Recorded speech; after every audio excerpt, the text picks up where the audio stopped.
오늘 요한복음 11장 47절부터 53절의 이 말씀을 통해서 진리 앞에 선 우리 인간의 참모습을 다시 한번 묵상하고자 합니다.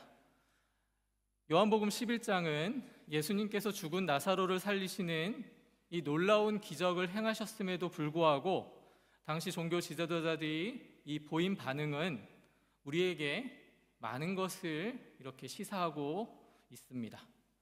우리는 종종 진리에 놀랍도록 무지하고 제약된 자기 고집에 사로잡히고 또한 결국 구원의 참된 축복을 등한시하는 경향이 있다라는 사실을 오늘 말씀을 통해서 다시 한번 확인하게 됩니다. 요한복음 11장 47절부터 48절 말씀을 우리가 같이 한 목소리로 같이 한번 읽어보도록 하겠습니다. 47절과 48절입니다. 같이 읽겠습니다. 대제사장들과 바리새인들이 공회를 모으고 이르되 이 사람이 많은 표적을 행하니 우리가 어떻게 하겠느냐? 만일 그를 이대로 두면 모든 사람이 그를 믿을 것이요 그리고 로마 사람들이 와서 우리 땅과 민족을 빼앗아 가리라 하니. 아멘. 자, 여기서 우리는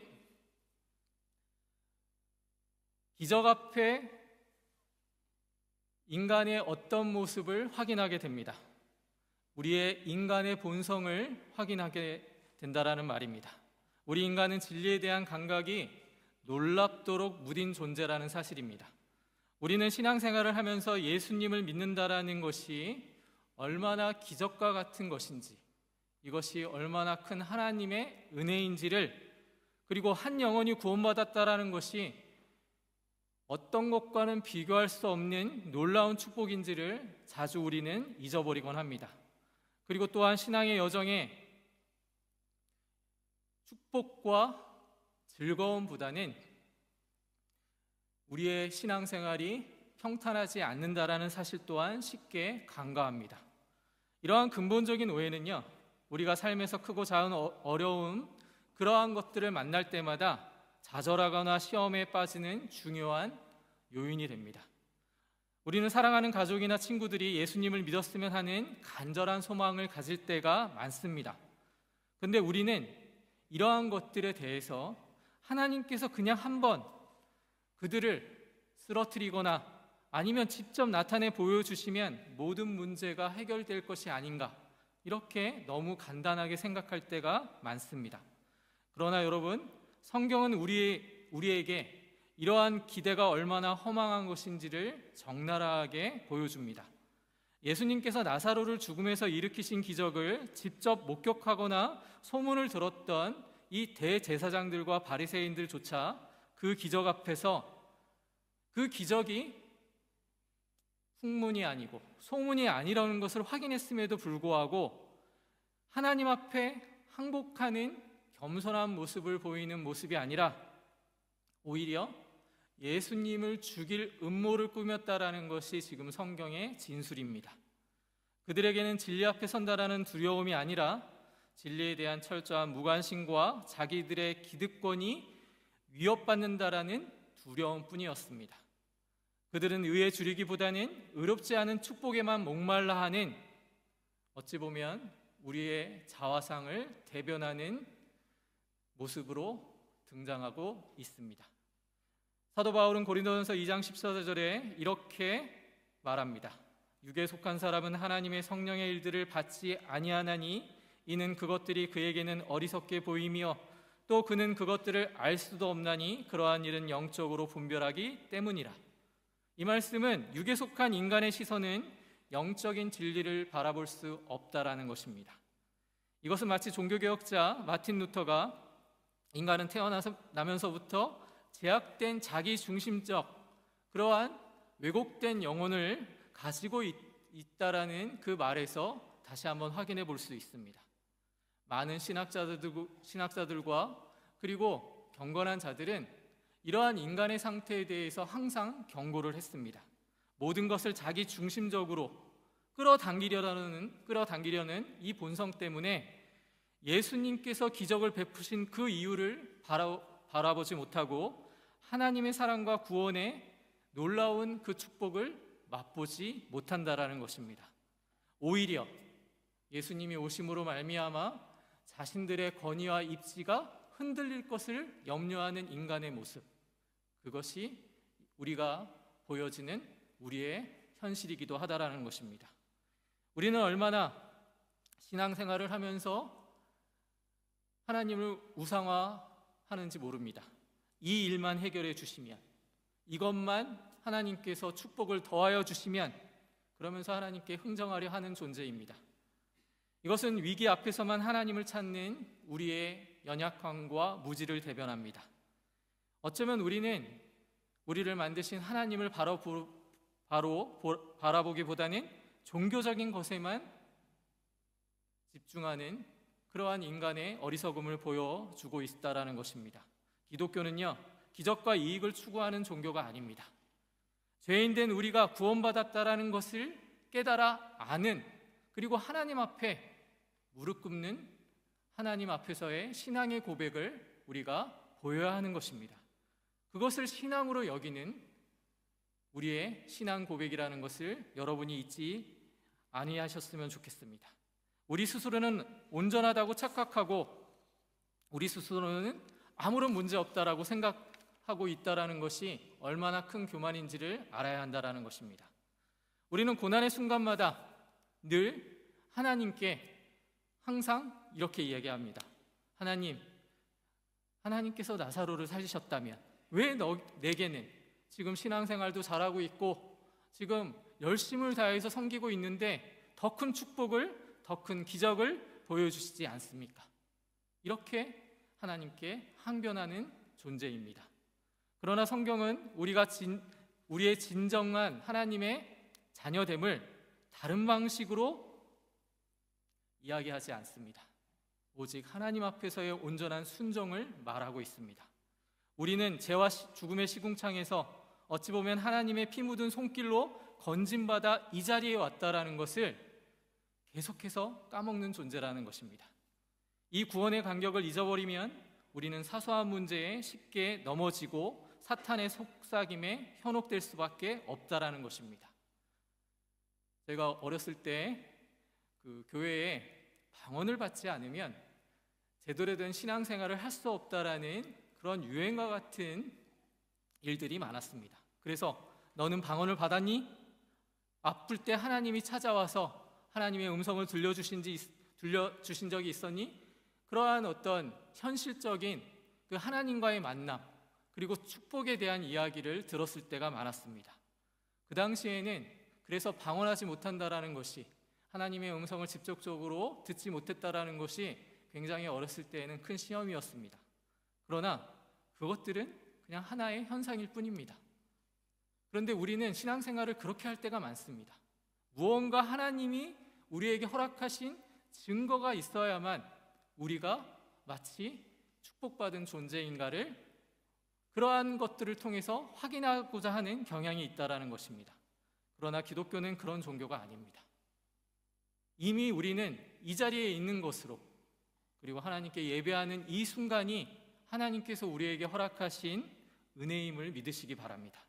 그렇지 않다면 우리에게는 아직까지 하나님 안에서 성장해 가는 것이 먼 그러한 일일 수 있다라는 것입니다. 그렇다면 여러분, 한 가지 묻겠습니다. 왜 그런데 신자의 길은 이렇게 어렵고 또 쉽지 않은 것일까요? 이 해답을 우리는 말씀을 통해서 확인해야만 합니다. 고린도후서 4장 7절 말씀부터 10절 말씀을 여러분 함께 보시기 바랍니다. 제가 읽어드리도록 하겠습니다.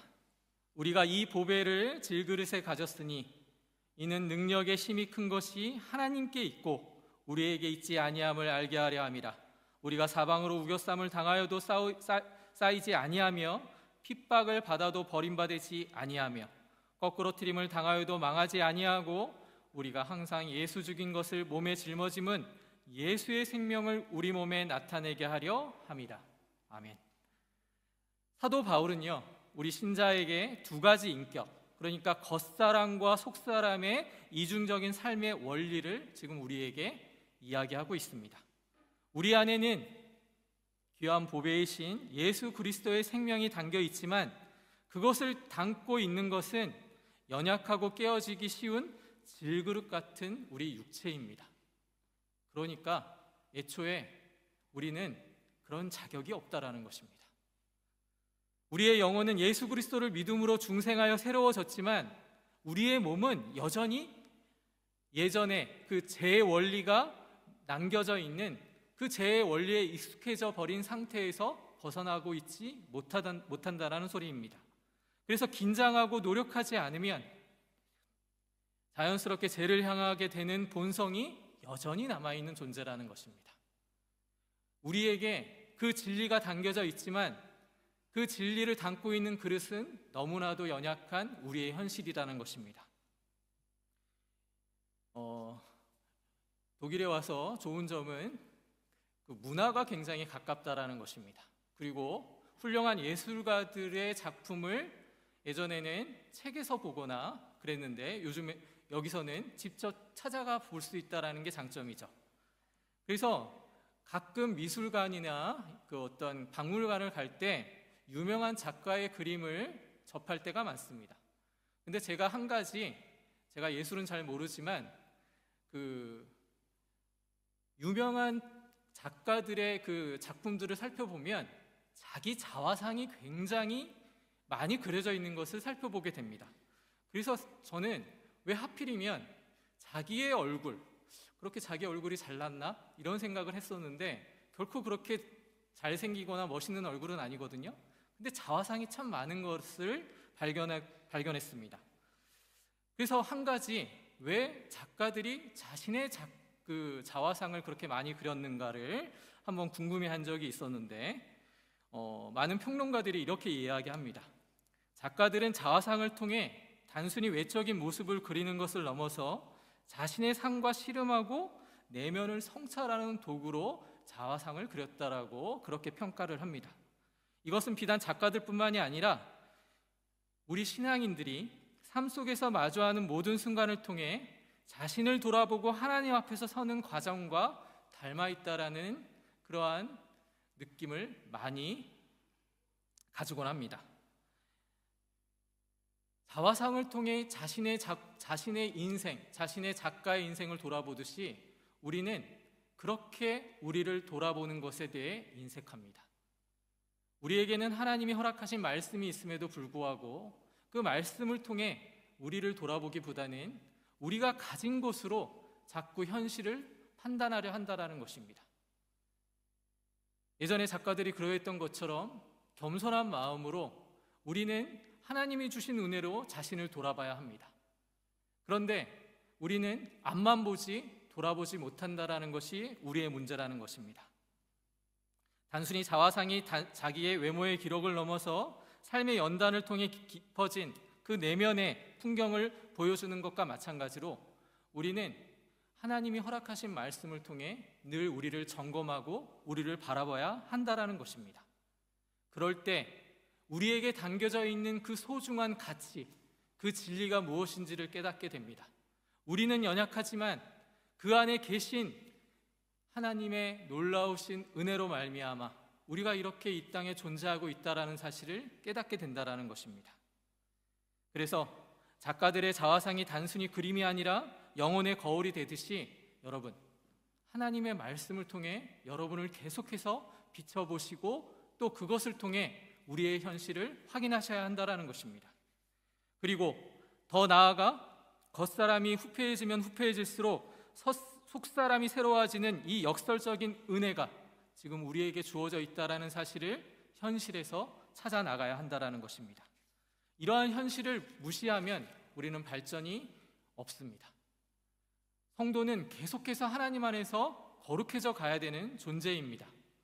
자신의 육신의 욕망과 옛 성품, 낡아지고 깨어져야 하는 그러한 인생을 주님께서 우리에게 허락하셨다는 것을 믿으셔야 한다는 것입니다.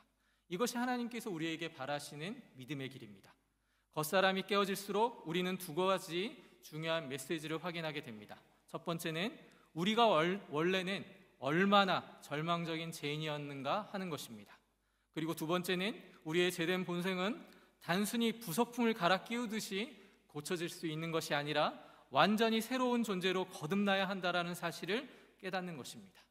이게 기독교의 본질입니다. 이것이 기독교가 가지는 독특성입니다. 다른 종교들은 자신의 완성, 자신의 부족한 부분을 채워나가며 스스로 도를 깨우치는 것을 목표로 한다면 기독교는 완전히 다릅니다. 현재의 내가 죽어져야 한다라는 것이 기독교의 본질이라는 것입니다. 여전히 하나님 앞에서 자기가 죽지 아니하고 자기의 의가 살아있고 본성이 살아있다면 아직 가야 할 길이 먼 것입니다. 그래서 하나님은 우리를 끊임없이 말씀으로 권면하고 계십니다. 그것은 겉사람을 죽이라는 것입니다. 그리고 속사람이 하나님의 은혜 안에서 새로워져야 한다는 것을 계속해서 말씀을 통해서 권면하고 계시는 것입니다. 과거의 절망과 막막함을 알지 못한 채 우리가 단순히 예수 믿고 귀한 신분이 되었다라는 것을 깨닫는 것으로 하나님은 그것으로 만족하지 아니하신다라는 것입니다. 우리의 진정한 감격과 감사는 하나님의 은혜를 깊이 깨달을수록 더 깊어집니다. 비록 우리는 예수를 믿지만 여전히 옛 모습과 별반 다르지 않게 살아가려는 경향이 아직까지 남아 있습니다. 그러나 신자의 삶은 궁극적으로 승리의 삶입니다. 실제로는 매맞고 연단받는 가정의 연속이지만 그것 때문에 우리가 하나님께로 나아갈 수 있다면 그게 은혜가 되는 것입니다. 우리의 육체적인 욕망과 충돌하며 아픔과 실망을 겪지만 이 세상이 칼과 총으로 우리를 위협하고 또 명예를 훼손하려고 한다 해도 예수 그리스도의 생명은 결코 빼앗길 수 없는 은혜라는 사실을 우리가 반드시 붙잡고 있어야만 하는 것입니다. 이러한 신자의 삶이 하나님 안에서 계속해서 날로 새로워져야 하는 것입니다. 고린도후서 6장 4절부터 10절 말씀을 통해 이 사도 바울의 고백을 통해서 우리가 깨닫게 되는 사실이 한 가지 있습니다. 제가 읽어드리도록 하겠습니다.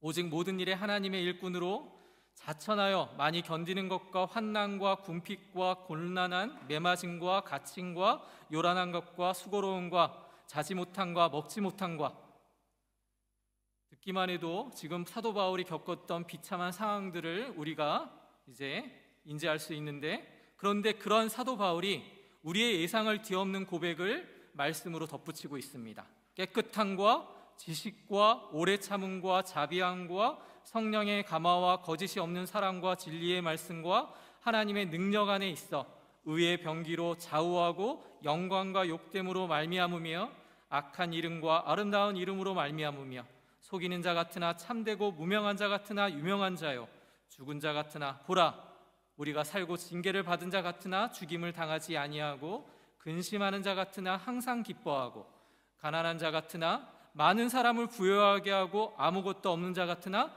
모든 것을 가진 자로다. 여러분, 이게 사도 바울의 개인적인 고백이 아닙니다. 성도가 가지는 궁극적인 신앙의 고백이 되어야만 하는 것입니다. 육체적으로 볼 때 예수님을 믿고 특별히 잘된 것이 없거나 오히려 고달픔만 늘었다라고 우리의 현실을 그렇게 이야기할 수 있습니다. 백발이 없어지거나 만사가 형통하는 육체적인 변화는 현재에 일어나지 아니할 수 있습니다. 그러나 여러분, 중요한 사실은 하나님 안에 거하면 우리는 영적으로 계속해서 변화되어 가는 것입니다. 우리의 인생이 꼭 세상에서 인정받고 호의호식하는 것으로 나타내야 한다는 것은 그건 하나님을 우상화시키는 사람들에게 나타나는 현상입니다. 에라 부질할 것 없이 현실을 외면하는 그런 무념무상이 아니라 우리는 모든 것을 하나님이 깃든 하나님의 의미와 가치들로 분명히 알고 있어야 한다는 것입니다. 이러한 사실을 여러분이 모르셔서 저에게 말씀을 듣는 것이 아닙니다. 여러분은 이미 알고 계십니다. 그러나 그것을 믿음으로 하나님 앞에 고백할 수 있어야만 하는 것입니다. 우리에게 진정한 보물을 알아볼 영적인 눈이 없다면 세상의 화려한 그러한 현상들에 현혹되어 가장 귀한 것을 놓치기 쉽다라는 것입니다. 영국의 신학자 C.S. 루이스가 많은 책을 썼는데 그 중에 재미있는 책을 한 가지 쓴 거를 소개하고자 합니다. 이 스크루 테이프의 편지라는 책이 있는데 이 내용이 뭐냐면 이 스크루 테이프가 악마를 가리킵니다. 악마의 이름입니다. 근데 이 악마가 초보 악마인 그 자신의 조카와 같은 그 악마에게 편지 형식으로 보낸 이 책입니다.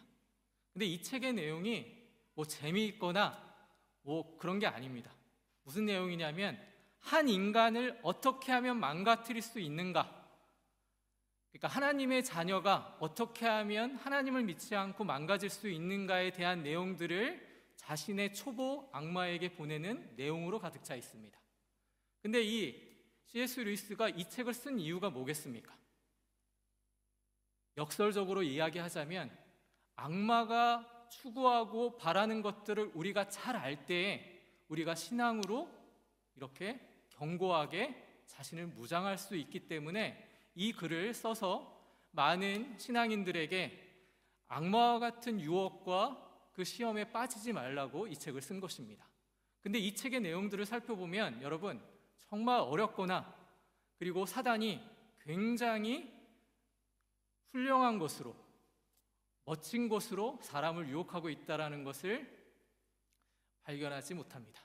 아주 사소한 것으로 사람을 시험에 빠뜨립니다. 별거 아닙니다. 옆에 있는 사람에게 아무것도 아닌데 그냥 나쁜 마음을 줄 수 있도록 유도합니다. 우리가 사람과의 관계에서 그렇지 않습니까? 어떤 사람과의 관계 속에서 굉장히 커다란 무슨 어떤 인생의 그러한 계획을 가지고 우리를 쓰러뜨리거나 시험하지 않습니다. 한마디 그냥 지나치면 아무것도 아닌 것으로 인해서 우리는 시험받고 상처받습니다.